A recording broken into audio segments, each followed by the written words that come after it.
السلام علیکم ورحمۃ اللہ تعالی وبرکاتہ۔ نحمده ونصلي ونسلم على رسوله الكريم اما بعد فاعوذ باللہ من الشیطان الرجیم بسم اللہ الرحمن الرحیم الا ان اولیاء اللہ لا خوف علیہم ولا هم يحزنون الذين آمنوا وكانوا يتقون صدق اللہ العظیم۔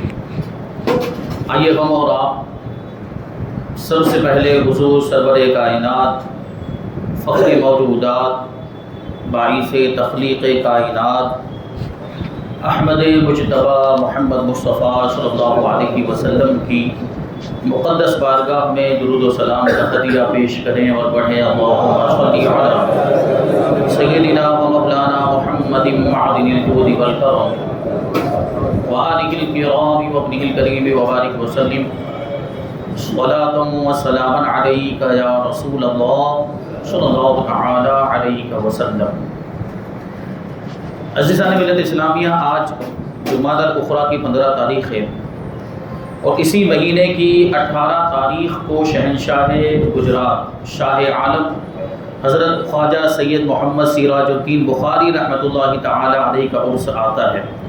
ہمارا معمول یہ ہے کہ ہر سال ہم ان کا تذکرہ کرتے ہیں، تو انشاءاللہ تبارک و تعالی آج بھی حضرت شاہ عالم رحمۃ اللہ تعالی علیہ کا تذکرہ کرنے کی ہم سعادت حاصل کریں گے۔ اس سے پہلے 3 سال مسلسل ہم نے حضرت کے حالات سماعت کیے۔ پچھلے سال جو بیان کیا گیا تھا اس میں یہ بات آئی کہ حضرت شاہ عالم رحمۃ اللہ تعالی علیہ نے 16 سال کی عمر میں تمام علوم متداولہ سے فراغت حاصل کر لی۔ جو اس زمانے میں جو علوم پڑھائے جاتے تھے، علوم عقلیہ اور علوم نقلیہ، سارے علوم میں 16 سال کی مختصر سی عمر میں حضرت شاہ عالم رحمۃ اللہ تعالی علیہ نے عبور حاصل کر لیا اور ایک عالم دین بن گئے۔ اور کیسے عالم دین بنے کہ مختصر سی مدت کے اندر آپ کے علم و فضل کا شہرا احمد آباد کے گلی کوچوں سے باہر نکل کر پورے ہندوستان میں بلکہ ملک کے باہر تک پہنچ گیا۔ یہ حضرت شاہ عالم رحمۃ اللہ تعالی علیہ کی شان، اور اللہ تبارک و تعالیٰ نے یہ علم کے ساتھ ساتھ آپ کو کشف و کرامت سے بھی نوازا تھا۔ اور یہ علم بھی کیسا تھا؟ یہ علم بھی وہابی علم تھا، اللہ کا عطیہ تھا۔ اللہ تبارک و تعالیٰ نے اپنی بارگاہ سے آپ کو علم عطا فرمایا۔ اس لیے تو میں نے عرض کیا تھا پچھلے سال کا بیان اگر آپ سنیں تو اس میں یہ بات بیان کی گئی تھی کہ حضرت شاہ عالم رحمۃ اللہ تعالی علیہ نے ہدایہ اولین اور آخرین، جو بہت ہی ضخیم کتاب، بہت ہی موٹی کتاب، تقریباً 12,000 صفحات پر مشتمل ہے، یہ کتاب حضرت شاہ عالم رحمۃ اللہ تعالی علیہ نے صرف 4 دن کے عرصے میں اپنے استاذ گرامی سے پڑھ کر اس کو پورا یاد کر لیا تھا، پوری کتاب کو یاد کر لیا تھا۔ اب 12,000 صفحات پر مشتمل کتاب کو یاد کرنا یہ عام انسان کی بات نہیں ہوتی، یہ وہی ہوتا ہے جس کو اللہ تبارک و تعالی اپنی طرف سے خاص فضل عطا فرماتا ہے۔ تو یہ اللہ کی بارگاہ سے یہ ذہانت ملی تھی کہ آپ نے 4 دن کی مختصر سی مدت کے اندر پوری ہدایہ کو یاد کر لیا۔ تو یہ معاملہ تھے۔ اسی طریقے سے جو بھی کتابیں آپ نے پڑھی تھی وہ ساری کتابیں، ساری کتابوں کی اکثر عبارتیں آپ کو ازبر یاد ہو گئی تھی، اور جب بھی موقع ملتا آپ اس کو زبانی سنا بھی دیا کرتے تھے۔ جو کتابیں آپ نے پڑھی تھی مدرسے میں رہ کر استاد گرامی سے، وہ تو آپ کو یاد ہو گئی تھی۔ آپ کی آپ کے کشف کی، آپ کی کرامت کی اگر بات کریں تو بہت سی کتابیں ایسی تھی جو آپ نے نہیں پڑھی تھی پھر بھی وہ یاد ہو گئی تھی، یاد ہو جاتی تھی۔ اور اکثر تو یہ ہوتا تھا کہ ایک نگاہ دیکھتے تھے کتاب کو، ایک مرتبہ مطالعہ کرتے تھے، ایک مرتبہ پڑھتے تھے اور پوری کتاب یاد ہو جایا کرتی تھی۔ آپ کے ایک مرید تھے علامہ معین الدین، جن کو ملک العلماء کہا جاتا ہے، انہوں نے ایک کتاب لکھی علم منطق میں جس کا نام رکھا فصول عشرہ۔ اس کے اندر 10 فصلیں بیان کی گئی تھی، 10 باب اور 10 چیپٹر بیان کیے گئے، اس لیے اس کا نام رکھا گیا تھا فصول عشرہ فی المنطق، منطق یعنی لاجک۔ تو اس بارے میں یہ کتاب لکھی تھی، وہ کتاب لے کر حضرت شاہ عالم رحمۃ اللہ تعالی علیہ کی بارگاہ میں حاضر ہوئے دکھانے کے لیے کہ حضرت بھی دیکھ لیں کوئی غلطی ہو تو اصلاح ہو جائے، کیونکہ علم و فضل کا شہرا تھا اور علم و فضل میں آپ کا ڈنکا بج رہا تھا۔ حضرت شاہ عالم رحمۃ اللہ تعالی علیہ کی بارگاہ میں وہ کتاب لے کر پہنچے، کتاب حاضر کی۔ حضرت شاہ عالم رحمۃ اللہ تعالی علیہ نے ایک نگاہ اس کتاب کو دیکھا. حضرت علامہ معین الدین ملک العلماء خود فرماتے ہیں کہ ایک مرتبہ صرف دیکھا، پھر اس کے بعد شروع سے لے کر آخر تک پوری کتاب کی اکثر عبارتیں مجھے زبانی سناتی. اکثر عبارتیں اس میں جو لکھا ہوا اس کا جو متن تھا وہ مجھے زبانی سنا دیا. میں خود کتاب کا مصنف ہوں. علامہ معین الدین کہتے ہیں، علامہ معین الدین ملک العلماء کہتے ہیں کہ میں خود کتاب لکھنے والا ہوں. مجھ سے اگر کوئی کہے کہ پوری عبارتیں پڑھ کے سناؤ، میں نہیں سنا سکتا، جبکہ میں نے خود لکھی ہے. لیکن یہ حضرت شاہ عالم رحمۃ اللہ تعالی علیہ کا مقام و مرتبہ، اللہ نے وہ ذہانت عطا فرمائی کہ ایک مرتبہ دیکھ کر پوری کتاب کو یاد کر دیا. اور پوری کتاب کی اکثر عبارتیں مجھے انہوں نے سنا بھی تھی. تو مجھے آپ کے فضل و کرم کا اعتراف، فضل و علم کا اعتراف ہو گیا. اور اللہ تبارک و تعالیٰ نے جو ذہانت آپ کو عطا فرمائی تھی اس کا میں نے اعتراف، میں اس کا معترف ہو گیا. فوراً آپ کی بارگاہ میں بیعت ہونے کے لیے عریضہ پیش کیا. حضرت شاہ عالم نے اپنے حلقہ ارادت میں شامل فرما دیا. یہ ایک روایت ہے، یہ حکایت شاہی کی یہ روایت ہے، یہ ریحانۃ الابرار کی روایت ہے. اور حکایت شاہی میں یہ بیان کیا گیا کہ حضرت شاہ عالم رحمۃ اللہ تعالی علیہ نے اس کتاب کو دیکھا بھی نہیں تھا.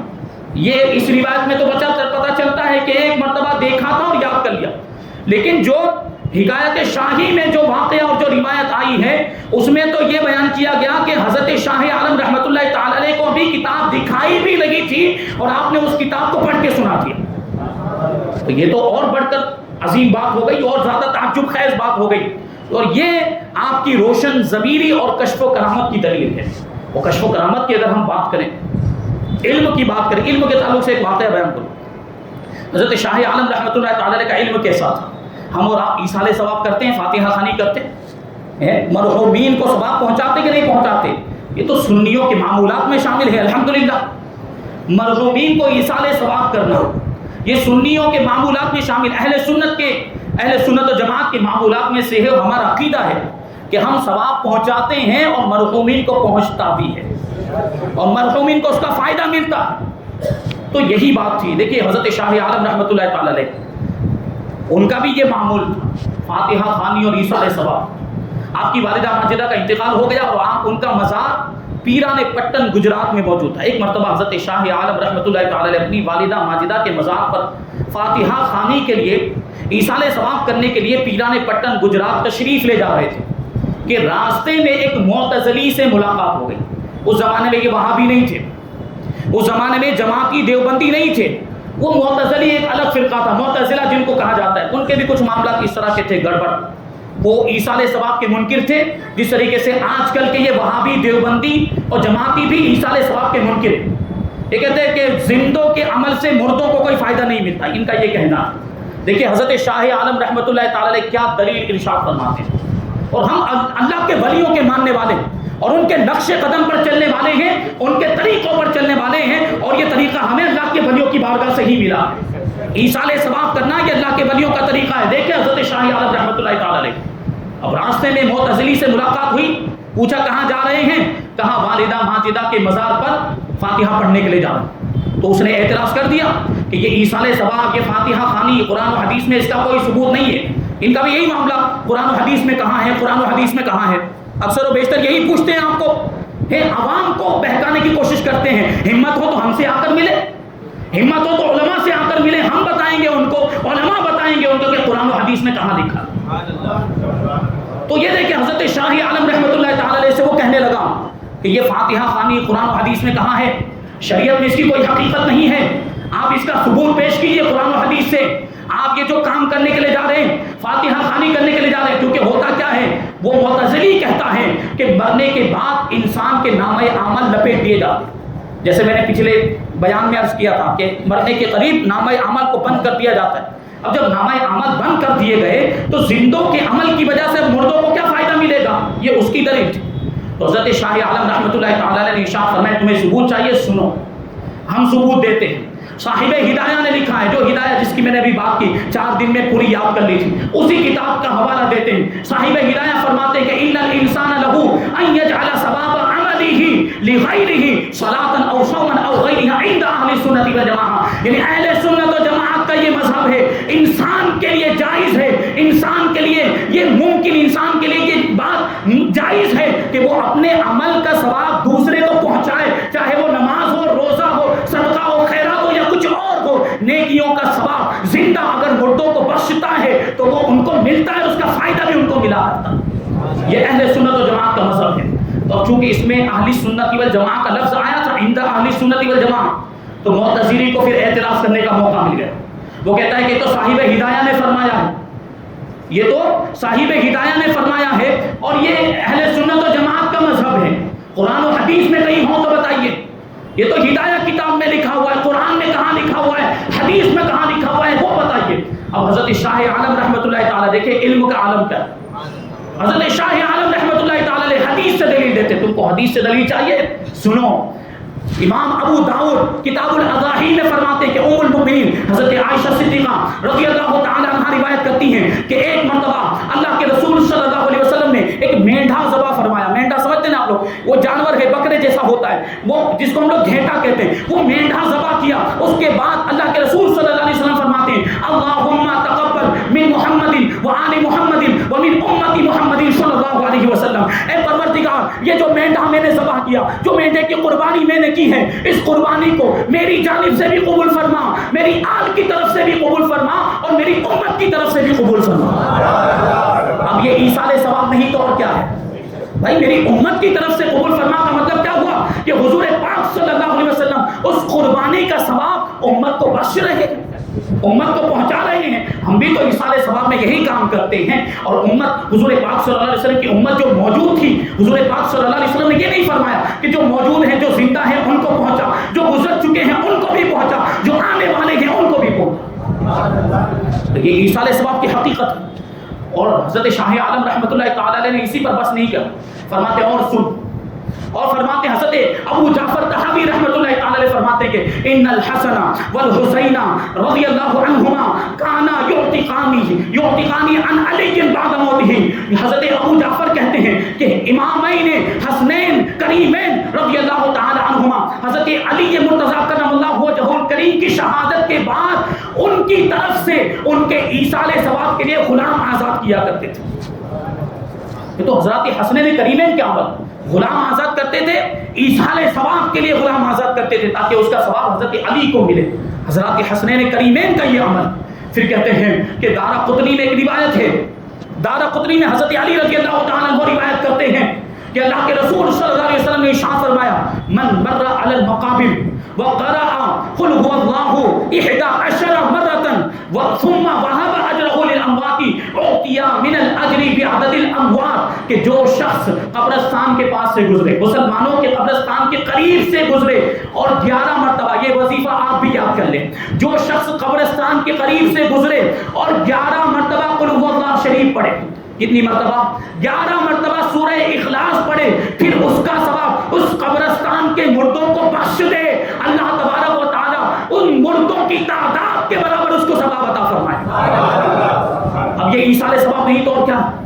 یہ ایصال ثواب نہیں تو اور کیا؟ پھر اس کے بعد حضرت شاہ عالم رحمۃ اللہ تعالی علیہ فرماتے ہیں کہ ایصال ثواب زندوں کا مردوں کے لیے دعا کرنا ہوتا ہے. ایصال ثواب کا یہی تو مطلب ہوتا ہے کہ زندے مردوں کے لیے دعا کرتے ہیں، اور دعا تو عبادت ہے. عبادت ناجائز کیسے ہو سکتی ہے؟ یہی سنن ابی داؤد ہے، امام ابو داؤد سلیمان ابن اشعث سجستانی رحمۃ اللہ تعالی علیہ اس میں ایک روایت نقل کرتے ہیں حضرت انس ابن مالک رضی اللہ تعالی عنہ اس کے راوی کہ اللہ کے رسول صلی اللہ علیہ وسلم نے ارشاد فرمایا الدعاء هو العبادہ، کہ دعا عبادت ہے. اور دوسرے مقام پہ ارشاد فرماتے ہیں الدعاء مخ العبادہ، کہ دعا عبادت کا مغز ہے، دعا عبادت کی اصل ہے. یہی وجہ ہے کہ سنی نماز سے پہلے بھی دعا کرتے ہیں اور نماز کے بعد بھی دعا کرتے ہیں.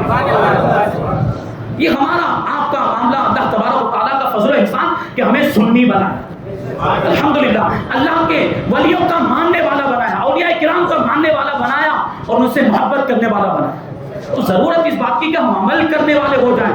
یہ غیر ہم پر اعتراض کرتے ہیں کہ بڑی بڑی ڈینگیں مارتے ہیں، بڑے بڑے دعوے کرتے ہیں. ہمارا مذہب قرآن و حدیث سے ثابت، یقیناً ثابت ہے.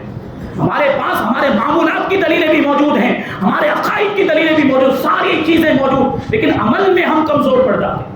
اس عمل کی وجہ سے ان کو اعتراض کرنے کا موقع ملتا ہے کہ سنی حق پہ ہونے کا دعویٰ تو کرتے ہیں لیکن نماز تو پڑھتے نہیں ہیں، سنی حق پہ ہونے کا دعویٰ تو کرتے ہیں، نیک کام تو کرتے نہیں. تو یہ سوال ہوتا ہے کہ نہیں ان کی طرف سے ہم پر تو اس سوال کا جواب کیا دیں گے آپ؟ کیا دیں گے آپ؟ عمل کرنے کے ذریعے دیں گے اس سوال کا جواب. یعنی جب اس طرح علمی گفتگو کی بات آئے گی، علمی دلائل پیش کرنے کی بات آئے گی تو علماء جواب دیں گے، علماء جواب دیں گے. لیکن جب عمل کی بات آئے گی، عمل پر اعتراض ہوگا تو وہ تو پھر آپ کو جواب دینا پڑے گا، عمل کے ذریعے جواب دینا پڑے گا. تو یہ سنیوں نمازی بن جاؤ، اے سنیوں نیک بن جاؤ، متقی پرہیزگار بن جاؤ، شریعت کے پابند بن جاؤ، پھر کسی کو تم پر انگلی اٹھانے کی جرات نہیں ہوگی. یہ اللہ تبارک و تعالیٰ کا فضل و احسان. تو حضرت شاہ عالم رحمۃ اللہ تعالیٰ نے کیا فرمایا کہ دعا عبادت ہے اور ایصال ثواب یہ دعائی ہوتی ہے. زندے مردوں کے لیے دعا کرتے ہیں تو اس میں کیا خرچ ہے؟ پھر فرماتے ہیں اچھا تم نے قرآن سے بھی تو ثبوت مانگا تھا، حدیث سے ثبوت دے دیا، احادیث نبویہ میں ایصال ثواب کا یہ ثبوت. اب سنو قرآن پاک میں اللہ تبارک و تعالیٰ کیا ارشاد فرماتا ہے. ایصال ثواب کا مطلب زندوں کا مردوں کے لیے دعا کرنا. اللہ تبارک و تعالیٰ 28ویں پارے میں سورہ حشر کے پہلے رکوع میں ارشاد فرماتا ہے والذین جاءوا من بعدهم یقولون ربنا اغفر لنا ولاخواننا الذین سبقونا بالایمان. یعنی جو ان کے بعد آئے، یعنی جو صحابہ کرام کے بعد آئے، بعد کے زمانے میں جو ایمان والے آئے، وہ اپنے رب کی بارگاہ میں یوں عرض کرتے ہیں کہ اے پروردگار ہمیں بھی بخش دے اور ہمارے ان بھائیوں کو بھی بخش دے جو ہم سے پہلے ایمان لا چکے ہیں.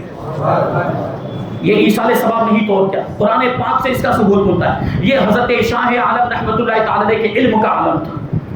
اس طریقے سے قرآن و حدیث کے ذریعے جب دلائل پیش کیے تو وہ معتزلی جو تھا وہ مبہوت ہو گیا، ہکا بھکا رہ گیا، اس کے پاس کوئی جواب نہیں، لاجواب ہو گیا، خاموش ہو گیا. یہ حضرت شاہ عالم رحمۃ اللہ تعالی کے علم کی شان ہے. اور آپ کے کشف و کرامت کی اگر ہم بات کریں، بہت لمبا واقعہ ہے، ٹائم ہمارے پاس بہت کم ہے، اس کو میں مختصر طور پر بیان کرنے کی کوشش کروں. حضرت شاہ عالم رحمۃ اللہ تعالی کے کشف کا واقعہ صاحب حکایت شاہی نے اس کو لکھا ہے، اس کو نقل کیا. حضرت قاضی محمد ابن قطب محمود رحمۃ اللہ تعالی، یہ حضرت قطب عالم حضرت برہان الدین بخاری رحمۃ اللہ تعالی کے مرید تھے اور حضرت شاہ عالم رحمۃ اللہ تعالی کے خلیفہ. ان کے یہاں پہ کوئی فرزند نہیں تھا، بیٹا نہیں تھا، اور فرزند کی خواہش تھی. تو یہی خواہش لے کر حضرت قطب عالم رحمۃ اللہ تعالی کی بارگاہ میں حاضر ہوئے، مدعا عرض کیا. تو حضرت قطب عالم رحمۃ اللہ تعالی نے کیا فرمایا کہ اپنے مرشد اجازت شاہ عالم کے پاس چلے جاؤ اور ان کی خدمت میں اپنی بات پیش کرو. دیکھو باپ بیٹے کے پاس بھیج رہا ہے تو سوچے کہ اس بیٹے کا مقام و مرتبہ کیا ہوگا. مرید آیا ہے حضرت قطب عالم کے پاس، لیکن حضرت قطب عالم کس کے پاس بھیج رہے ہیں؟ حضرت شاہ عالم رحمۃ اللہ تعالی کی بارگاہ میں بھیج رہے ہیں اور کہہ رہے ہیں کہ ان کے پاس جا کر اپنا مدعا بیان کرو، یہ اپنی بات ان کی بارگاہ میں پیش کرو. اب وہ آئے، حضرت قاضی محمد شاہ عالم رحمۃ اللہ تعالی کی بارگاہ میں اپنا مدعا پیش کیا اور ساتھ ہی ساتھ یہ بات بھی بیان کی کہ میں خود نہیں آیا ہوں، آپ کے والد ماجد نے مجھے بھیجا. حضرت قطب عالم رحمۃ اللہ تعالی نے مجھے آپ کی بارگاہ میں بھیجا. اب حضرت شاہ عالم رحمۃ اللہ تعالی نے ان کے چہرے کو غور سے دیکھا، مسکرائے اور ارشاد فرمایا کہ آئندہ جمعہ کی شب جب آپ کو اللہ کے رسول صلی اللہ علیہ وسلم کا دیدار ہو تو یہ مدعا اللہ کے رسول کی بارگاہ میں پیش کر دینا. یہ کشف کا عالم ہے کہ مستقبل میں ہونے والے واقعات کا مشاہدہ کر لیا کرتے ہیں اور پہلے ہی اس کی خبر بھی دے دیا کرتے ہیں. آئندہ جمعہ کو جو واقعہ ہونے والا ہے اس کی خبر دے دی کہ خواب میں جمعہ کی شب میں کب ہونے والا ہے وہ بھی بیان کر رہے ہیں، وقت بھی بیان کر رہے ہیں. جمعہ کی رات میں اللہ کے رسول کا دیدار ہوگا. تو کہتے ہیں کہ اللہ کے رسول کی بارگاہ میں یہ مدعا پیش کر دینا، اپنی بات حضور کی بارگاہ میں رکھ دینا. اب حضرت شاہ عالم رحمۃ اللہ تعالی کی زبان سے یہ بشارت اور یہ خوشخبری سن کر وہ تو مچل گئے. قاضی محمد تو بے چین اور بے قرار ہو گئے، جمعہ کی رات کا بے صبری سے انتظار کرنے لگ گئے کہ کب جمعہ کی رات آتی. آخرکار وہ رات آ گئی، وہ مبارک رات آ گئی. آپ نے جمعہ کی وہ جو شب تھی عشاء کی نماز سے فارغ ہونے کے بعد باوضو ہو کر بستر پر جا کر لیٹ گئے اور درود شریف کا ورد کرنا شروع کر دیا. درود شریف پڑھتے جا رہے ہیں، اللہ کے رسول صلی اللہ علیہ وسلم کا تصور ذہن میں بسائے جا رہے ہیں اور اسی حالت میں آپ کو نیند آ گئی، آنکھیں سو گئی، نصیبہ بیدار ہو گیا. کیا دیکھتے ہیں کہ اللہ کے رسول صلی اللہ علیہ وسلم کا دربار سجا ہوا ہے. اللہ کے رسول صلی اللہ علیہ وسلم تشریف فرما ہے. آپ کے چہرے منور کی وجہ سے ساری جہتیں شش جہت یعنی 6 کے 6 ڈائریکشن روشن اور منور ہو گئے. ہر طرف روشنی ہی روشنی، ہر طرف نور ہی نور ہے. یہ کہتے ہیں کہ میں اللہ کے رسول صلی اللہ علیہ وسلم کی بارگاہ میں حاضر ہوا، قدم بوسی کا شرف حاصل کیا، پھر اللہ کے رسول صلی اللہ علیہ وسلم کی بارگاہ میں اپنی بات پیش کی، اپنا مدعا